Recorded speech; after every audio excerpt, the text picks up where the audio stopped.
ఓం శాంతి 23/11/2024 సాకార ఈశ్వరీయ మధుర మహావాక్యాలు. మధురమైన పిల్లలారా, ఆత్మ అభిమానులుగా ఈ సేవ చేస్తే ప్రతి అడుగులో సఫలత లభిస్తూ ఉంటుంది. ప్రశ్న: ఏ స్మృతిలో ఉంటే దేహ అభిమానం రాదు? జవాబు: మేము ఈశ్వరీయ సేవాదారులము అని స్మృతి సదా ఉండాలి. సేవకులకు ఎప్పుడు దేహ అభిమానం ఉండదు. ఎంతెంత యోగంలో ఉంటారో అంత దేహ అభిమానం తొలగిపోతూ ఉంటుంది. ఇంకొక ప్రశ్న: దేహ అభిమానులకు డ్రామా అనుసారంగా ఏ శిక్ష లభిస్తుంది? జవాబు: వారి బుద్ధిలో ఈ జ్ఞానము స్థిరపడనే పడదు. ధనవంతులలో ధనము కారణంగా దేహ అభిమానం ఉంటుంది కనుక వారు ఈ జ్ఞానాన్ని అర్థం చేసుకోలేరు. ఇదే వారికి శిక్ష. పేదవారు సహజంగా అర్థం చేసుకుంటారు. ఓం శాంతి. ఆత్మిక తండ్రి బ్రహ్మ ద్వారా సలహాని ఇస్తున్నారు. స్మృతి చేస్తే లక్ష్మీనారాయణల వలె తయారవుతారు. సతో ప్రధానంగా అయ్యి తమ స్వర్గ రాజ్యంలో ప్రవేశిస్తారు. ఇది కేవలం మీకు మాత్రమే చెప్పడం కాదు. ఈ సందేశం పూర్తి భారతదేశంలోనే కాకుండా విదేశాలకు కూడా అందరి వద్దకు వెళ్తుంది. చాలా మందికి సాక్షాత్కారం కూడా అవుతుంది. ఎవరి సాక్షాత్కారం అవ్వాలి? ఇది కూడా బుద్ధితో పని తీసుకోవాలి. తండ్రి ద్వారానే, అంటే బ్రహ్మ బాబా ద్వారానే శివబాబా సాక్షాత్కారం చేయించి కుమారుడిగా అవ్వాలి అంటే బ్రహ్మ లేక బ్రాహ్మణుల వద్దకు వెళ్ళండి అని చెప్తారు. యూరోప్ వాసులు కూడా వీరిని గురించి తెలుసుకోవాలని అనుకుంటారు.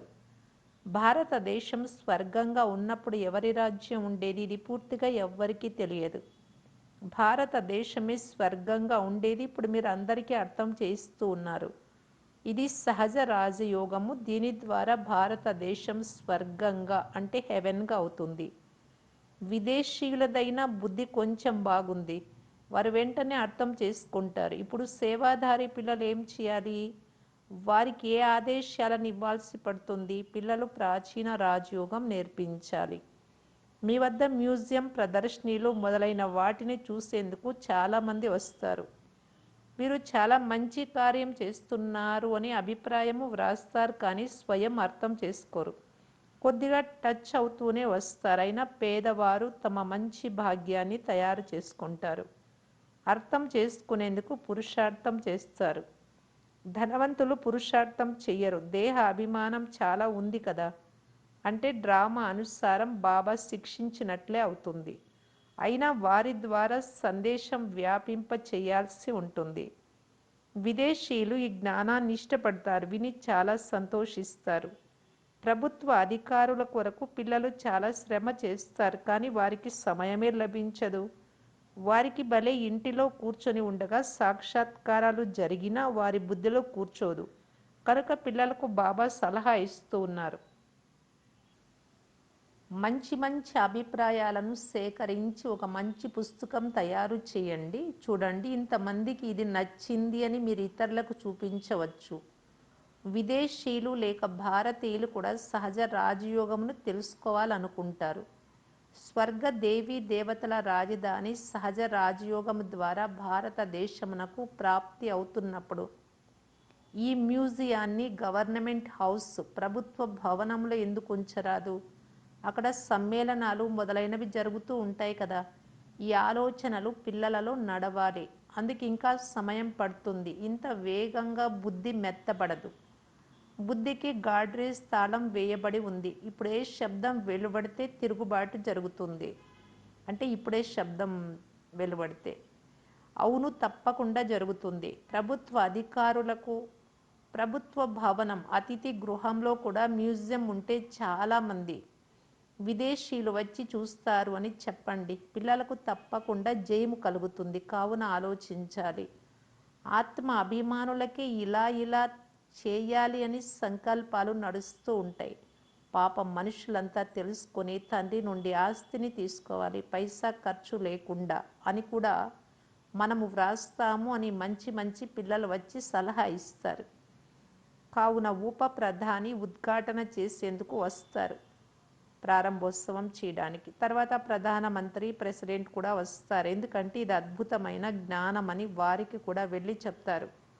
సత్యమైన శాంతి ఇలాగే స్థాపన అవ్వాలి అని అనిపిస్తుంది. నచ్చే విధంగా అర్థం చేయించాలి.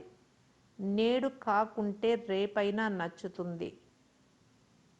ఈ విషయాలంతా బ్రహ్మ బాబాలోకి వచ్చి శివబాబా చెప్పినటువంటివి 69కి ముందు. అప్పుడు చెప్పారు. ఇప్పుడు రాష్ట్రపతి భవన్లోనే సమ్మేళనాలు జరుగుతూ ఉన్నాయి. రాష్ట్రపతినే జ్ఞానంలో ఉన్నారు.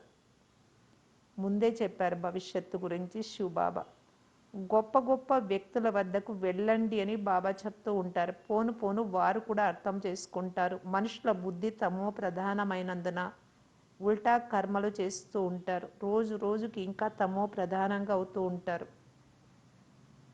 ఈ వికారి పనులను మాని తమ ఉన్నతిని చేసుకోండి అని మీరు అర్థం చేయించేందుకు ప్రయత్నిస్తారు. పవిత్ర దేవతలుగా చేసేందుకు తండ్రి వచ్చారు. ప్రభుత్వ భవనంలో కూడా మ్యూజియం తయారయ్యే రోజు వస్తుంది. ఖర్చులు మేమే భరించుకుంటామని చెప్పండి. ప్రభుత్వం ఎప్పుడూ ధనం ఇవ్వదు. మేము మా ధనముతో ప్రతి ప్రభుత్వ భవనంలో మా మ్యూజియంను పెట్టగలమని చెప్పండి. ఒక పెద్ద ప్రభుత్వ భవనంలో ఇలా జరిగితే తర్వాత అన్నింటిలో అయిపోతుంది. అర్థం చేయించే వారు కూడా తప్పకుండా కావాలి. సమయం నిర్ణయిస్తే ఎవరైనా వచ్చి మార్గమును తెలియజేస్తారు అని. పైసా ఖర్చు లేకుండా జీవితాలను తయారు చేసుకునే మార్గమును తెలిపిస్తామని చెప్పండి.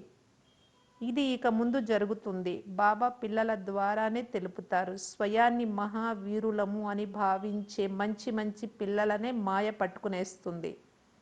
ఇది చాలా ఉన్నతమైన గమ్యం. చాలా జాగరూకతతో ఉండాలి. చిన్న మల్ల యుద్ధం కాదు, ఇది అత్యంత పెద్ద మల్ల యుద్ధం. రావణుని జయించే యుద్ధ మైదానం. నేను ఇలా సర్వీస్ చేస్తాను, ఇది చేస్తాను అని కొద్దిగా కూడా దేహ అభిమానం రాకూడదు. మనం ఈశ్వరీయ సేవాదారులము. మనము సందేశం ఇవ్వాలి. ఇందులో గుప్త శ్రమ చాలా ఉంది. మీరు జ్ఞాన యోగాల బలంతో మిమ్మల్ని మీరు అర్థం చేసుకుంటారు. ఇందులో గుప్తముగా ఉండి విచార సాగర మతనం చేస్తే నశ పెరుగుతుంది. బేహద్దు తండ్రి వారసత్వం ప్రతి కల్పంలో భారత్ వాసులకు లభిస్తుంది అని ప్రీతిగా అర్థం చేయించండి. 5000 సంవత్సరాల క్రితం ఈ లక్ష్మీనారాయణల రాజ్యం ఉండేది. ఇప్పుడైతే వేశ్యాలయం అని అనబడుతుంది. సత్యుగం శివాలయం. అది శివబాబా స్థాపన. ఇది రావణుడి స్థాపన. రాత్రికి పగలకున్నంత వ్యత్యాసం ఉంది. మేమెలా అయిపోయి ఉంటిమి అని పిల్లలు ఫీల్ చేస్తారు. బాబా తమ సమానంగా తయారు చేస్తారు. ముఖ్యమైన విషయం ఆత్మ అభిమానులుగా అవ్వాలి. నేడు మేము వెళ్ళి ఫలానా ప్రధానమంత్రికి అర్థం చేయించాలి అని ఆత్మ అభిమానులుగా అయ్యి ఆలోచించాలి. వారికి దృష్టినిస్తే సాక్షాత్కారం జరగవచ్చు. మీరు దృష్టిని ఇవ్వవచ్చు. దేహి అభిమానిగా ఉంటే మీ బ్యాటరీ నిండుతూ ఉంటుంది. ఆత్మ అభిమానులుగా అయి కూర్చొని స్వయాన్ని ఆత్మగా భావించి తండ్రితో యోగం జోడిస్తే బ్యాటరీ నిండగలదు. పేదవారు త్వరగా తమ బ్యాటరీని నింపుకోగలరు. ఎందుకంటే తండ్రిని చాలా స్మృతి చేస్తారు. జ్ఞానము బాగుండి యోగము తక్కువైతే బ్యాటరీ నిండదు. ఎందుకంటే దేహ అహంకారం చాలా ఉంటుంది. యోగము కొద్దిగా కూడా లేదు. అందుకే జ్ఞాన బాణంలో పదును నిండదు. ఖడ్గంలో కూడా పదును ఉంటుంది. అదే ఖడ్గము 10 రూపాయలు, అదే ఖడ్గము 50 రూపాయలు కూడా ఉంటుంది. గురు గోవింద్ సింగ్ గారి ఖడ్గానికి మహిమ ఉంది. అందులో హింసను మాటే లేదు. దేవతలు డబల్ అహింసకులు. నేటి భారతదేశం ఇలా ఉంది, రేపటి భారతదేశం ఇలా అవుతుంది. కనుక పిల్లలకు ఎంత ఖుషి ఉండాలి. నిన్న మనము రావణ రాజ్యంలో ఉన్నందున ముక్కులో ప్రాణం ఉండినది, అంటే కొన ఊపిరిలో ఉన్నాం. నేడు మనం పరంపిత పరమాత్ముడి జతలో ఉన్నాం. ఇప్పుడు మీరు ఈశ్వరీయ పరివారంలో ఉన్నారు. సత్యుగంలో మీరు దైవీ పరివారం వారిగా అవుతారు. ఇప్పుడు స్వయం భగవంతుడు మనల్ని చదివిస్తున్నారు. మనకు భగవంతుడి ప్రీతి ఎంత లభిస్తుంది. అర్ధకల్పం రావణుడి ప్రీతి లభించినందున కోతులుగా అయిపోయారు. ఇప్పుడు అనంతమైన తండ్రి ప్రీతి లభించడం వలన మీరు దేవతలుగా అవుతారు. 5000 సంవత్సరాల విషయం. వారు లక్షల సంవత్సరాలు అనేసారు. ఇతను కూడా మీ వలె బ్రహ్మబాబా పూజారిగా ఉండేవాడు. కల్పవృక్షంలో చిట్ట చివర పైన నిల్చొని ఉన్నారు. సత్యుగంలో మీ వద్ద అంతులేని ధనం ఉండేది. తర్వాత మీరు తయారు చేసిన మందిరాలలో కూడా ఎంత అపారమైన సంపద ఉండేది. ఆ సంపదనంతా దోచుకున్నారు. మందిరాలు ఇంకా ఉంటాయి. ప్రజల మందిరాలు కూడా ఉంటాయి. ప్రజలు రాజుల కంటే ధనవంతులుగా ఉంటారు. ప్రజల నుండి రాజులు అప్పు తీసుకుంటారు. ఇది చాలా మురికి ప్రపంచం. అన్నిటికంటే మురికి ప్రదేశం కలకత్తా. దీనిని పరివర్తన చేసేందుకు పిల్లలైన మీరు శ్రమ చెయ్యాలి. ఎవరు చేస్తారో వారు పొందుకుంటారు. దేహాభిమానం వస్తే పడిపోతారు. మన్మనాభవకు అర్థం కూడా తెలియదు. కేవలం శ్లోకాలను కంఠపాఠం చేస్తారు. బ్రాహ్మణులైన మీలో తప్ప వారిలో జ్ఞానం ఉండదు. ఇతర ఏ మఠం వారు కానీ మార్గం వారు కానీ దేవతలుగా అవ్వలేరు. ప్రజాపిత బ్రహ్మకుమార్ కుమారీలు బ్రాహ్మణులుగా అవ్వకుండా దేవతలుగా ఎలా అవ్వగలరు? కల్పక్రితమైన వారే ఇప్పుడు కూడా అవుతారు. సమయం పడుతుంది. వృక్షం పెద్దది అవుతే వృద్ధి చెందుతూ ఉంటుంది. చీమ మార్గం నుండి విహంగ ఆకాశ మార్గం అయిపోతుంది. తండ్రి చెప్తున్నారు, మధురమైన పిల్లలారా, తండ్రిని స్మృతి చెయ్యండి. స్వదర్శన చక్రమును తిప్పండి. మీ బుద్ధిలో పూర్తి 84 జన్మల చక్రం ఉంది. బ్రాహ్మణులైన మీరే మళ్ళీ దేవతలుగా క్షత్రియ వంశస్థులుగా అవుతారు. సూర్యవంశ చంద్రవంశంల అర్థం కూడా ఎవ్వరికీ తెలియదు. కష్టపడి అర్థం చేయించాల్సి వస్తుంది. అయినా అర్థం చేసుకోకుంటే వారు వచ్చే సమయం ఇంకా అవ్వలేదని గ్రహించాలి. ఎంతగా అర్థం చేయించినా వారు రారు. తర్వాత అయినా తప్పకుండా వస్తారు. బ్రహ్మకుమారిల పేరు బయట ప్రపంచంలో ఇలా ఉంది అని భావిస్తారు. లోపలికి వచ్చి చూస్తే వీరు చాలా చాలా మంచి పని చేస్తున్నారు అని అంటారు. వీరు మనుష్య మాతృల స్వభావాలను చక్కబరుస్తారు. దేవతల స్వభావం ఎలా ఉంటుందో చూడండి. సంపూర్ణ నిర్వికారి. తండ్రి చెప్తున్నారు, కామం మహాశత్రు. ఈ పంచభూతాల వల్లనే మీ స్వభావం చెడిపోయింది. అర్థం చేయించినప్పుడు మాత్రం మంచిగా అవుతారు. వెలుపలికి వెళ్ళగానే అంతా మర్చిపోతారు. ఎంతగా శృంగారించిన 100 సార్లు మురికిలోనే పడుతుంది అని అంటారు. ఈ బాబా తిట్టరు, అర్థం చేయిస్తారు. దైవీ నడవడికలు కలిగి ఉండండి. కోపానికి వశులై ఎందుకు మురుగుతారు? స్వర్గంలో క్రోధం ఉండదు. ఎదురుగా తండ్రి ఏం అర్థం చేయించినా ఎప్పుడూ కోపం వచ్చేది కాదు. తండ్రి అంతా రిఫైన్ చేసి అర్థం చేయిస్తారు. డ్రామా నియమానుసారం నడుస్తూ ఉంటుంది. డ్రామాలో ఏ దోషం లేదు. ఇది అనాది అవినాశిగా తయారైనది. ఏదైతే మంచిగా జరిగిందో అది 5000 సంవత్సరాల తర్వాత మళ్ళీ జరుగుతుంది. విరిగి పడి ఉన్న ఈ పర్వతం మళ్ళీ ఎలా తయారవుతుంది అని కొంతమంది అడుగుతారు. నాటకం చూస్తారు కదా, సినిమాలు ఇవి. భవనం విరిగిపోతుంది, నాటకం రిపీట్ అయినప్పుడు మళ్ళీ అదే భవనాన్నే చూపిస్తారు. అదేవిధంగా ఈ నాటకం కూడా ఉన్నది ఉన్నట్లు పునరావృతం అవుతూ ఉంటుంది. అర్థం చేయించే బుద్ధి ఉండాలి. కొంతమంది బుద్ధిలో నిలవడం చాలా కష్టం. ప్రపంచ చరిత్ర భూగోళాలు కదా. రామరాజ్యంలో దేవీ దేవతల రాజ్యం ఉండేది. వారిని మీరు పూజిస్తూ ఉండేవారు. మీరే పూజ్యులు, మీరే పూజారులుగా అవుతారు అని తండ్రి అర్థం చేయించారు. హంసు అర్థాన్ని కూడా పిల్లలకు తెలిపించారు. మనమే దేవతలం, మనమే క్షత్రియులము. ఇది పల్టీలాట కదా. దీనిని బాగా అర్థం చేసుకోవాలి. ఇతరులకు అర్థం చేయించేందుకు ప్రయత్నించాలి. వ్యాపారాలు మానేయమని బాబా చెప్పారు. కేవలం సతో ప్రధానంగా తయారవ్వాలి. చరిత్ర భూగోళంల రహస్యాలను అర్థం చేసుకుని ఇతరులకు అర్థం చేయించండి. ముఖ్యమైనది మన్మనాభవ. స్వయాన్ని ఆత్మగా భావించి తండ్రిని స్మృతి చేస్తే సతో ప్రధానంగా అవుతారు. స్మృతి యాత్ర నంబర్ 1. నేను పిల్లలందరినీ నా జతలో తీసుకెళ్తాను అని తండ్రి చెప్తున్నారు. సత్యుగంలో చాలా కొద్ది మంది మాత్రమే మనుషులు ఉంటారు. కలియుగంలో లెక్కలేనంత మంది మనుషులు ఉన్నారు. అందరినీ ఎవరు వాపస్ తీసుకెళ్తారు? ఇంత పెద్ద అడవినంతా ఎవరు శుభ్రం చేస్తారు? తోట యజమాని, నావికుడినే, తండ్రినే అంటారు. నావికుడు తండ్రినే, తోట యజమాని తండ్రినే. వారే దుఃఖం నుండి విడిపించి ఆవలి తీరానికి తీసుకెళ్తారు. చదువు ఎంతో మధురం అనిపిస్తుంది. ఎందుకంటే జ్ఞానము సంపాదనకు మూలము. మీకు తరగనంత ఖజానా లభిస్తుంది. భక్తి మార్గంలో కొంచెం కూడా లభించదు. ఇక్కడ పాదాలు పట్టుకునే మాటే లేదు. వారు గురువుల ముందు సాష్టాంగ నమస్కారం చేస్తారు. తండ్రి వీటన్నింటి నుండి విడిపిస్తారు.